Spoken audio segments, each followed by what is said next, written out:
all, welcome back to Room 66, where every week we will be diving deep into the paranormal planes and exploring what truly goes on with the unexplainable. But before we get started, we would like everyone to know that we started a Patreon for everyone who wishes to support us. So check out the perks in the link down below. Today's episode is a story submitted by a Reddit user who wishes to remain anonymous. A high-ranking government official who boarded a classified government vessel, and the things he's seen out in the deepest parts of the ocean. So sit back, relax, and enjoy your stay in Room 66. I work aboard a secret government ship called the Edno from Crass, and it seems I'm extremely lucky I didn't suffer a concussion, though when I woke up, I thought I was having one.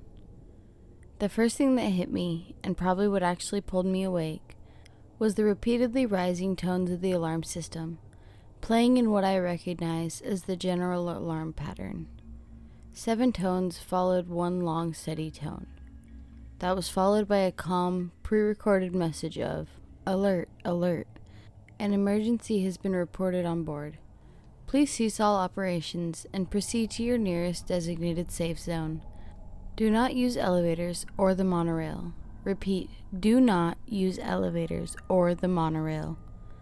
With that, the alarm pattern played again, which was then followed by the message. I groaned and instinctively reached for my aching head, finding that there was a towel or something wrapped around there. When I pulled my hand away, I had traces of blood on my fingers. "Oh boy, Fran?" I called out, then cleared my throat after tasting some blood and called again. "Fran?" "I'm here," Fran replied from somewhere nearby. She then appeared over me in a t-shirt and underwear, pulling my hand away from my head and readjusting the towel. "Jack, Jesus, how are you feeling?" Honestly, I felt kind of okay, and I told her so, but she insisted I stay laying down. I watched as she went to grab a carton of juice from her fridge, and that's when it occurred to me that everything was a total mess. There were a lot of smashed things on the floor, plates, glasses, and spilled liquids. Looking around, I also noticed books and papers everywhere, as well as some picture frames lying on the floor. Oh yeah, and the wall-mounted TV had a big indentation in the bottom right of it, as if someone had run headfirst into it. Everything was basked in the red glow of the emergency lighting, and that annoying alarm. It wasn't very loud, hardly drowning out the ongoing storm outside, but after a few repetitions, it became quite grating. "Your apartment. Fran, what happened?" Fran returned with the juice and a store-bought baguette. She knelt down beside me and put the carton to my lips. "Drink this. You need to keep up your fluid intake." The sweet orange flavor helped a great deal in washing away the metallic taste in my mouth, and I thanked her for it. "No worries. Do you feel nausea or any trouble swallowing?" I slowly shook my head, and she nodded in relief. "Okay, try sitting up. Take your time. Don't push yourself," she said, tucking a hand under my head to give some support. I did so, slowly putting my feet down and then pushing myself up. Immediately the room spun, and for a moment I thought I was going to pass out again. But thankfully, I held on. It came and went pretty quick, but downing some more juice certainly helped. "Man, what the hell?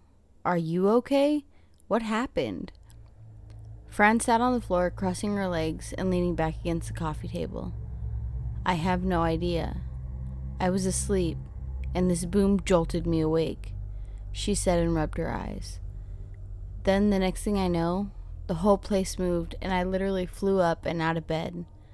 Good thing I didn't hit my head on the cabinet or a TV. She gave me a sincere smile.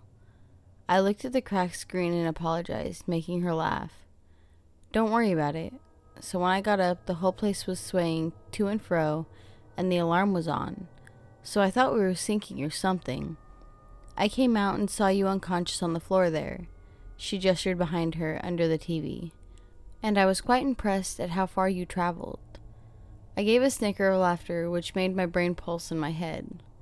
You had a cut on your head, so I treated it and bandaged it. Then I moved you onto the couch.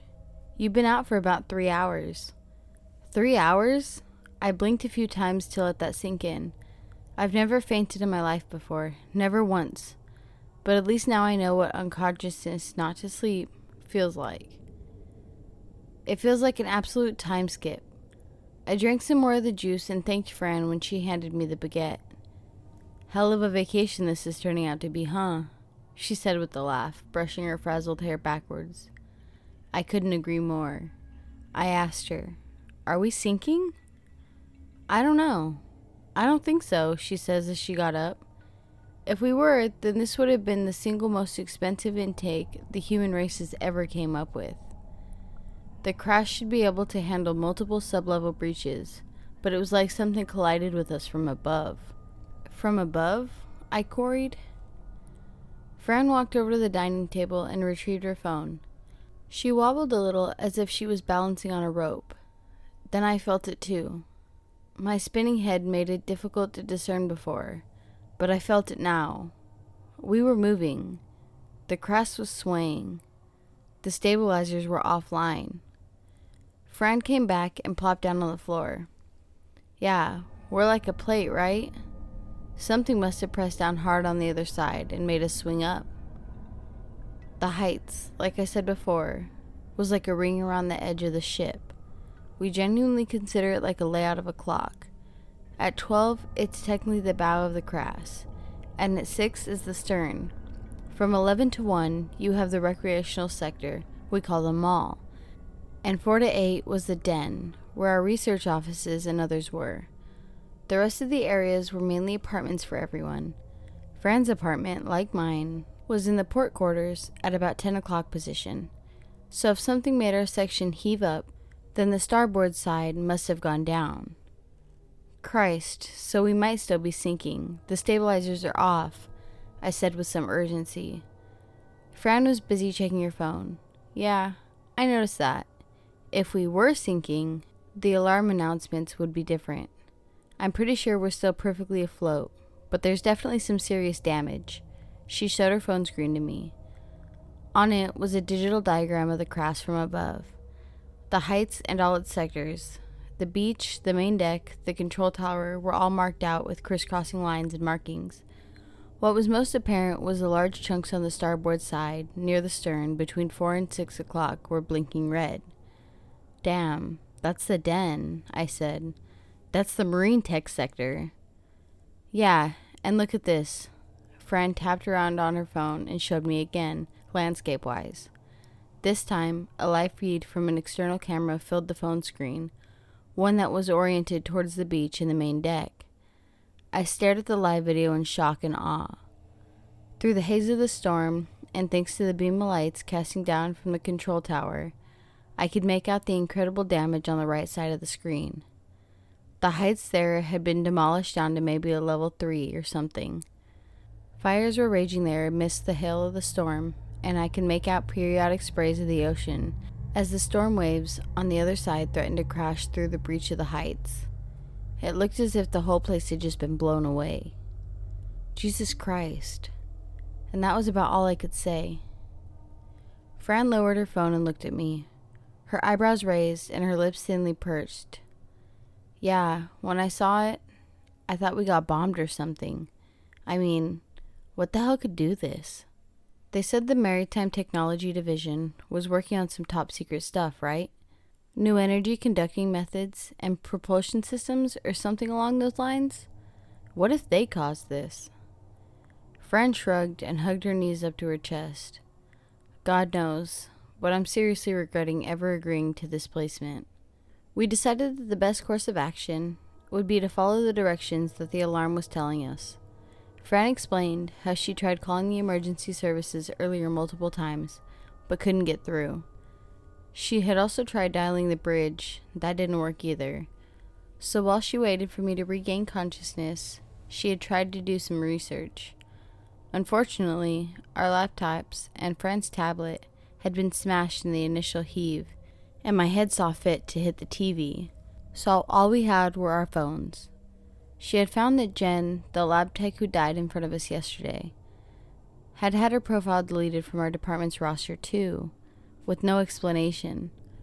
When I asked if there were any updates from the captain, she told me that when she had rushed outside to check the public displays, they only displayed a map of the crash with directions on how to get to the safe zones. So that's what we decided to do.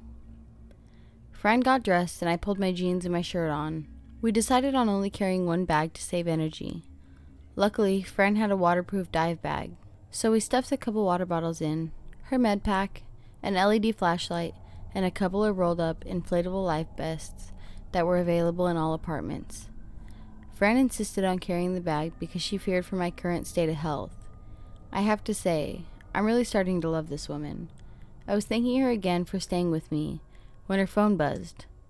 At first we didn't hear it over the din of the alarm and the howling winds and rain, but when I picked it up and put it to the side pouches of the dive bag, the screen showed that she was receiving a call from an unknown number. "Fran, you're getting a call," I said, holding the phone out to her. She frowned and cocked her head. I shrugged and showed her the screen. She took the phone and answered it, tapping the speaker icon. "Hello? Francesca, is that you?" It was a male voice. I recognized it immediately. Professor Eric Van Smeer. "Eric, what the hell? Where are you?" Fran shouted at the phone, partially due to the noise, but mostly out of anger, I imagine. "What the hell is going on?"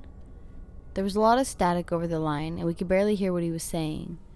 The sound of the alarms were definitely on his end too. "Francesca, can you hear me?" Yes, I hear you. Where are you?"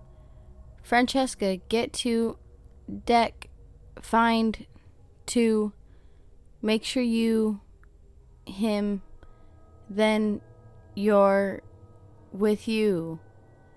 Fran shook her head out of frustration. "Eric, say again, you're not clear. Get deck, main deck. You have to. And going outside. Make sure. Go outside. The locket with you. The one you." Fran looked at me as if I could help her make some sense of what he was saying. I could only shake my head. "Eric, I got the main deck. What's that about the outside?" "Francesca, don't him outside. You have..." With that, the line was replaced by soft static before the call was dropped entirely. Fran stuffed the phone into the side pouch and slung the dive bag onto her back. She held onto my arm as I stood, but I told her I was all right. Truth be told, when I stood, I didn't know whether it was my head or the ship that was more unsteady, but I certainly didn't want us to slow down. This was all strange to feel like a stupid disaster movie, one that I never would have expected to be in, not in any lifetime. This job was supposed to be life-changing, a dream come true. "So what should we do?" I asked as we made our way outside of the apartment. The hallway was lit up red with emergency LEDs on the floor glowing white. There was nobody about, and the only movement was from a couple of open doors which were swinging on their hinges in tune with the sway of the ship. Fran pondered for a moment and picked left. "Let's get down to the safe zone first. It's on level 1 just below us. We'll catch up with everyone else and figure out the best way to the main deck." "Sounds good," I said, and we got on our way. I don't know how many of you guys have been on a ship in rough waters before, but let me tell you, it's annoying to navigate, especially downstairs, and especially when your head is not 100% steady on your shoulders. The rocking wasn't as bad as, say, a commercial fishing ship. The craft's sheer size guarantees some stability, yet without its stabilizers in a storm, the waves are definitely doing their work. By the time we got down to level 4, I had to take a break because I thought I was going to puke. Fran rubbed on my back and asked if I wanted some water, but I held back and we continued. The whole journey made me feel like I was on the Nostromo from the movie Alien. That damn alarm. It's freaking unnerving. When we reached level 1, we made a beeline for the foyer. The foyer was the closest designated safe zone to us, and it had access to both sides of the heights, as well as lifts and staircases down to the sublevels. However, once we turned a corner into the open area, we realized things were not going to be simple. There were bodies, 20, maybe 30 bodies, all around the place. Some were lying in all sorts of positions on the floor. Some were draped over lounge chairs and potted plants. Fran gave me a startled squeak and visibly recoiled. I stared with my mouth open. What the hell happened here? Oh Lord. Oh Lord, Jack. I knelt down next to the closest body, a middle-aged male security officer. I checked for a pulse. There was none. I heaved and rolled the man onto his front and felt as if someone dumped a bucket of cold water down my back. His eyes were protruded and bloody, as if they had been popped inside of his head. His skin was pale, almost graying, as if in an advanced state of decomposition. His lips were engorged and purple, and there was coagulated blood all over his ears. I guess his eardrums had ruptured. As much as I didn't want to, I undid his jacket and pulled up his shirt. This time, the bruising wasn't just focused on the chest area, but everywhere.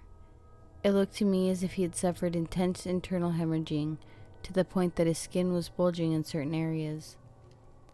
I looked around at Fran and she shook her head, covering her mouth with her hands and stepping back, almost like she was choking back vomit. Oh my God. Oh hell.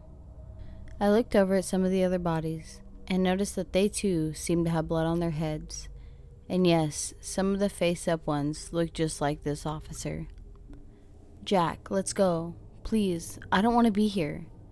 I picked up the security officer's ID card and disconnected it from the lanyard. His name was Elias Fernland. Okay, let's take the sub-level walkways.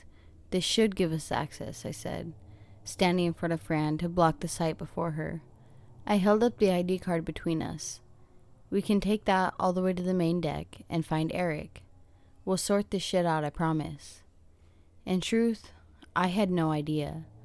I was actually starting to doubt that we'd ever see land again.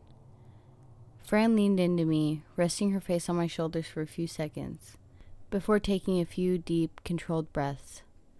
Okay, I'm good, she said, looking at me with a renewed fire in her eyes.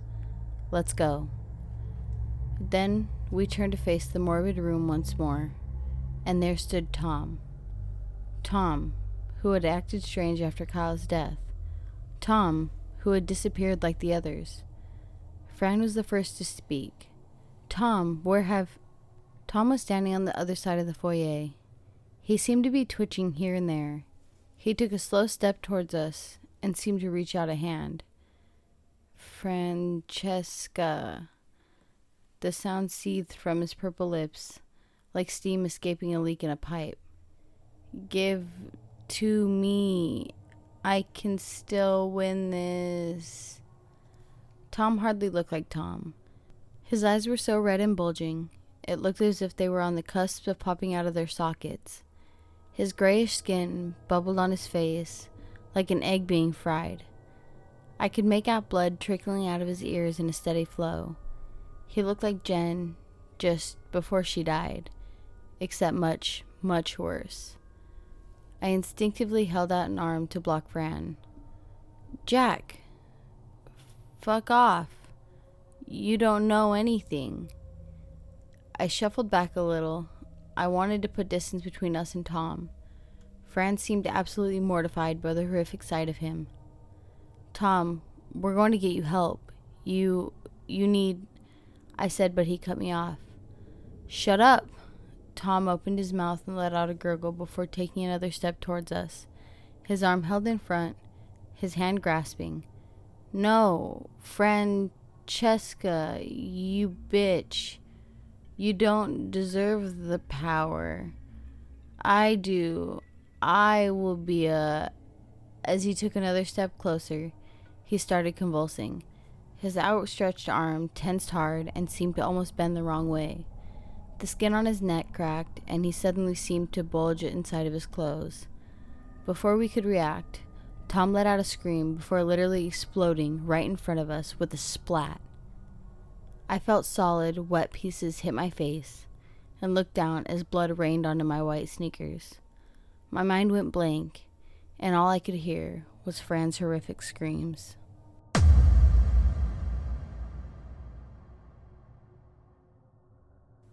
I work aboard a government ship called the Ad Novum Cras, and things have gotten out of hand.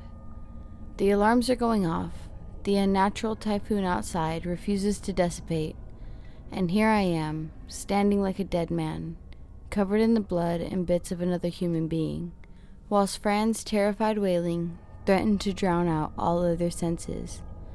I think my mind broke. I think I'll never forget this. I remember I was barely halfway through my PhD course when Professor Eric got in contact with me. At the time, my research on migratory patterns of endangered marine mammals had apparently caught his attention.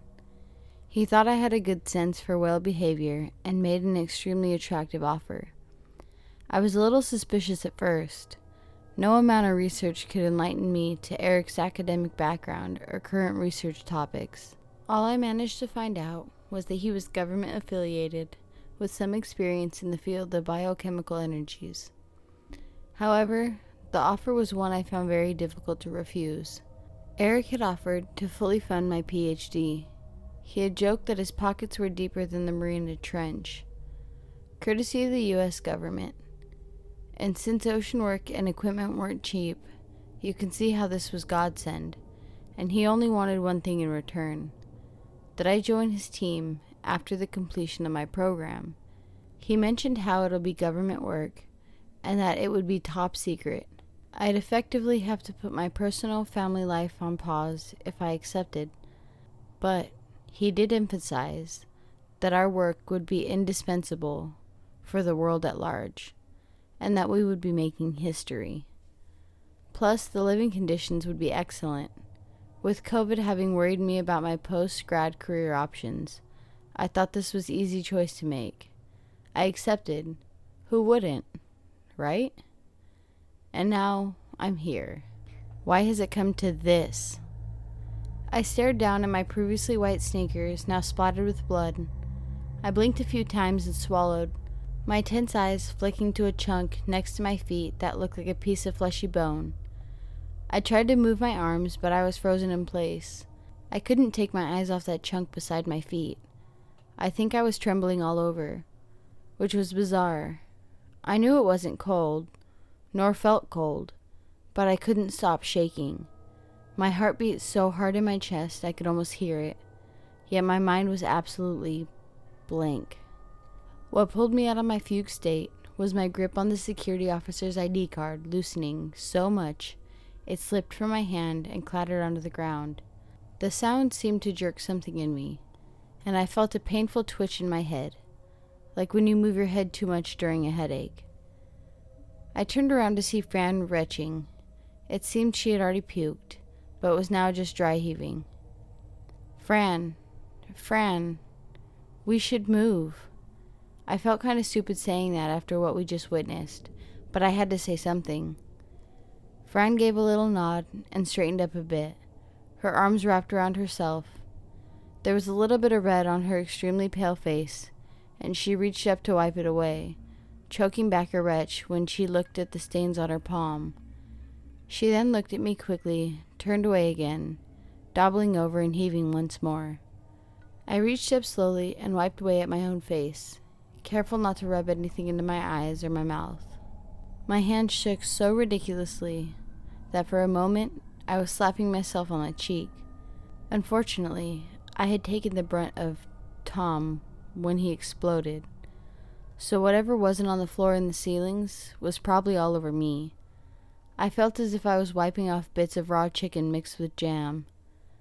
I kept telling myself not to think about it, as I flicked my hands down to shake off the pieces.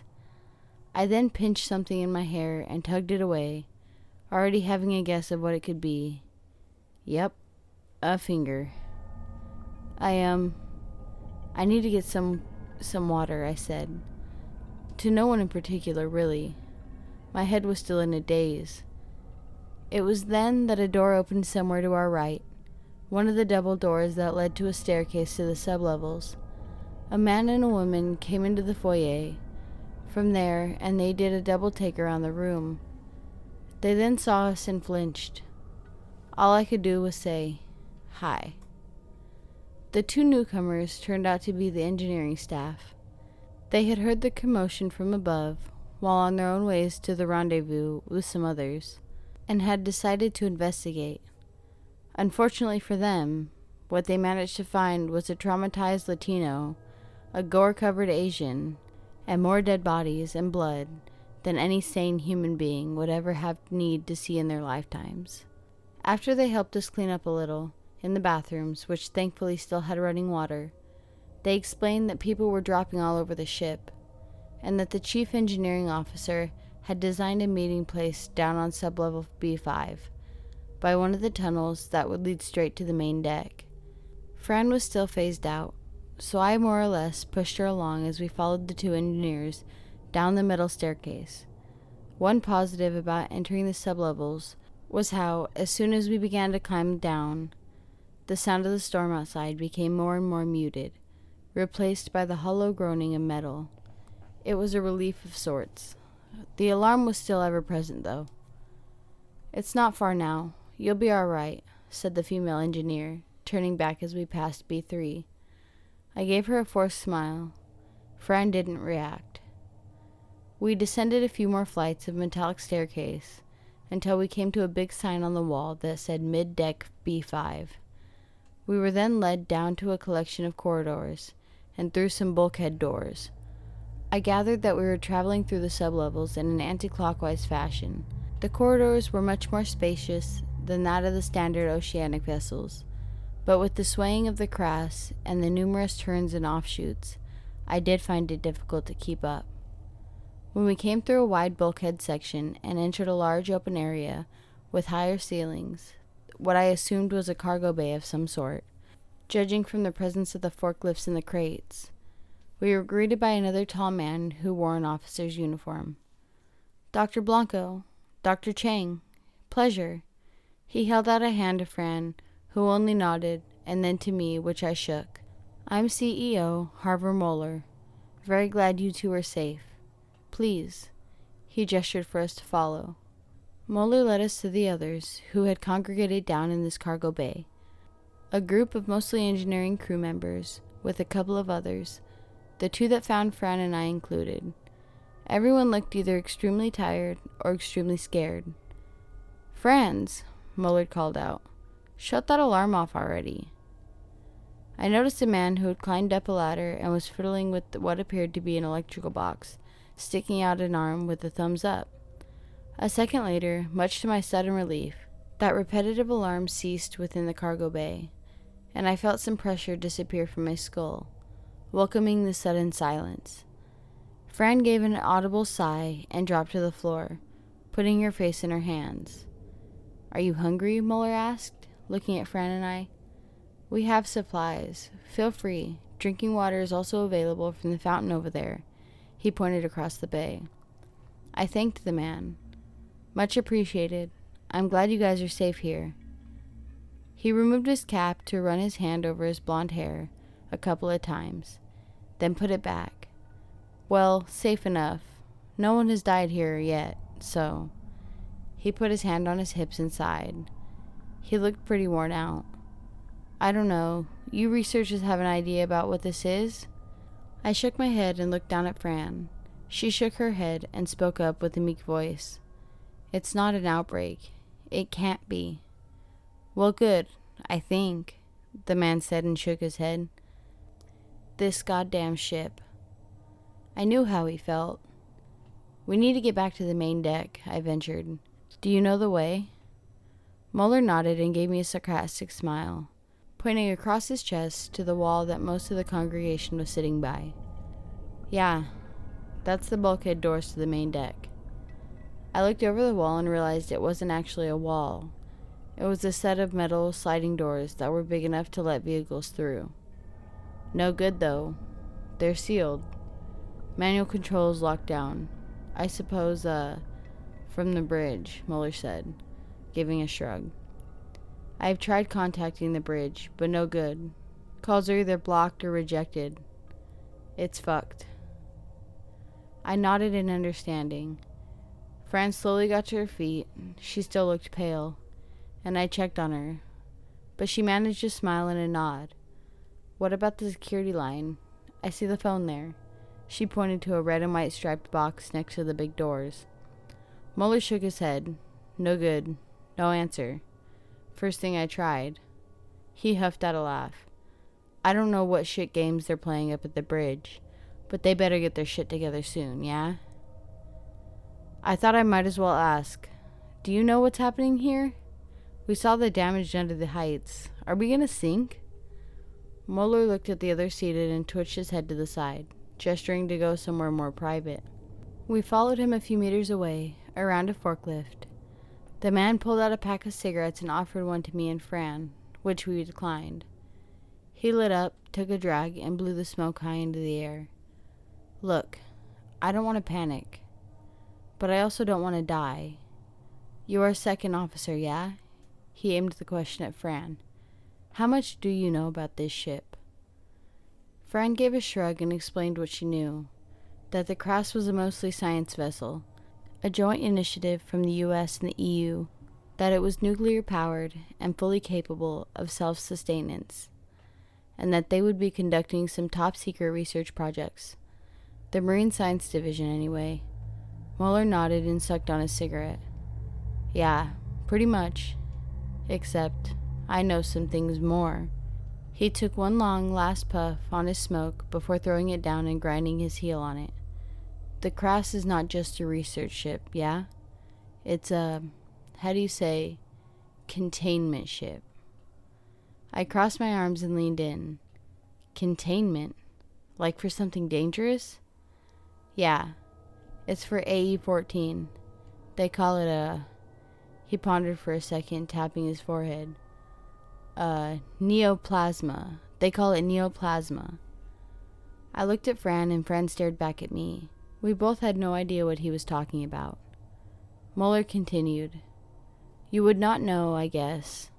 Only chief-ranking personnel were notified. They briefed us about AE-14. They said it was some new compound. Extremely violent and extremely dangerous, yeah? This information is, how you say, classified. You see, they believe AE-14 is the future of renewable energy, like an unlimited source or something. I don't know. Better than wind or solar or geothermal. Something new. The Crass is meant to test this theory. It isn't just a science vessel. It is their prototype for a newer power system. We don't run on nuclear power here, no. The generator is under the main deck, runs on AE-14. I had never heard of AE-14 before, or Neoplasma. Eric never mentioned it.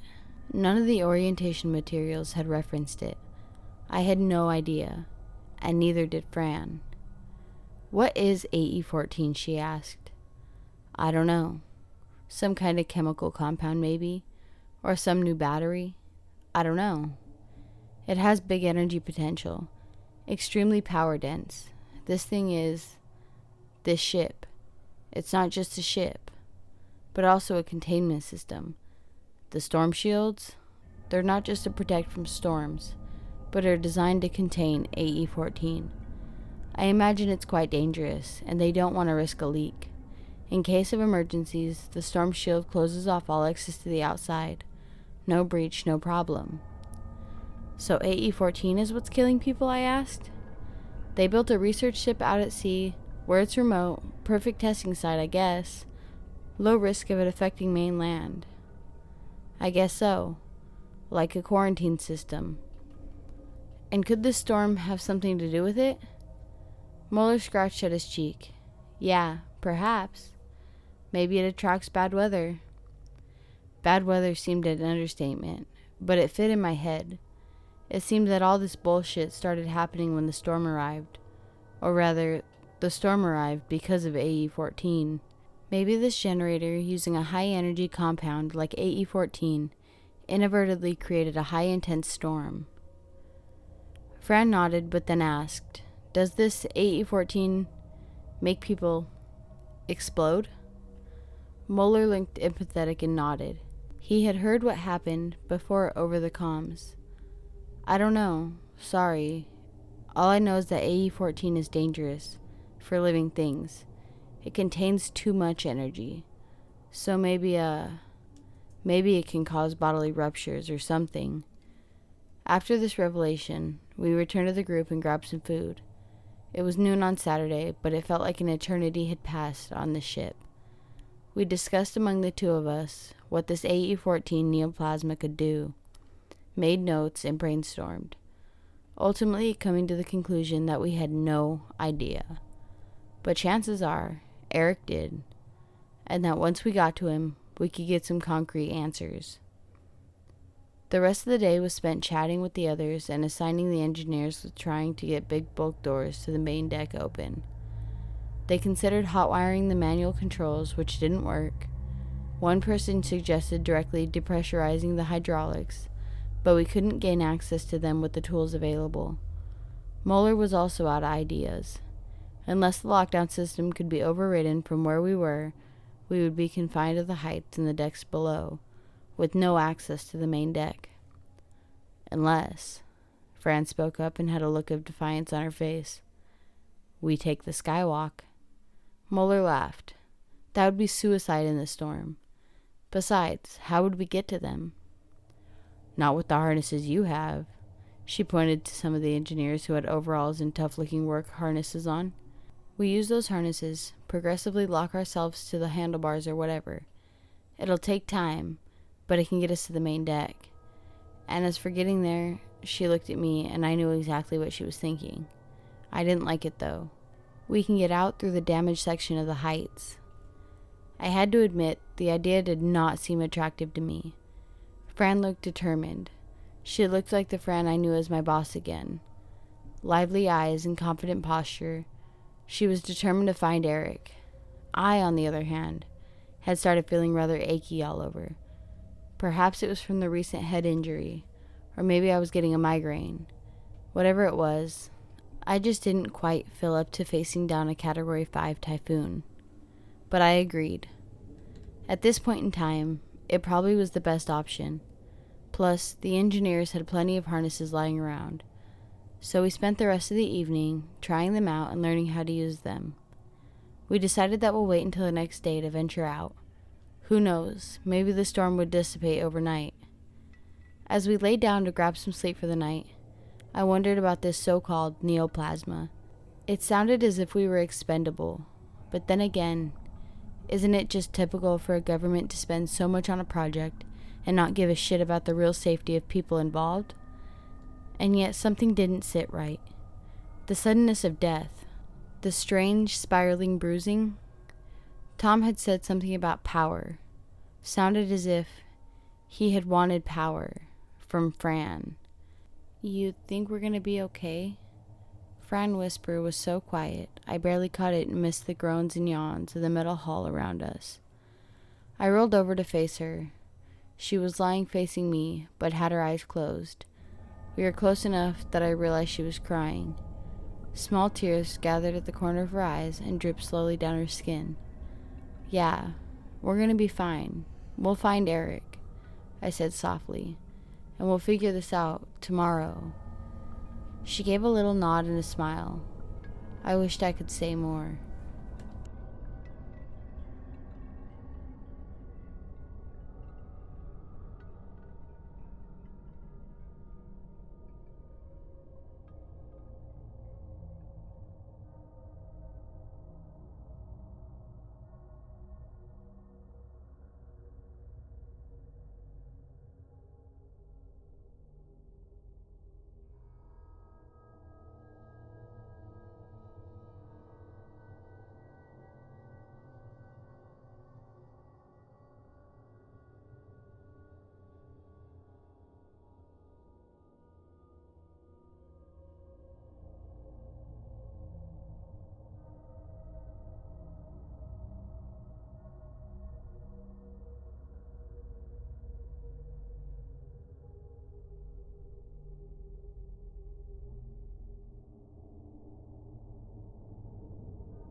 Thanks, guests, for your stay here at No Vacancy in room 66.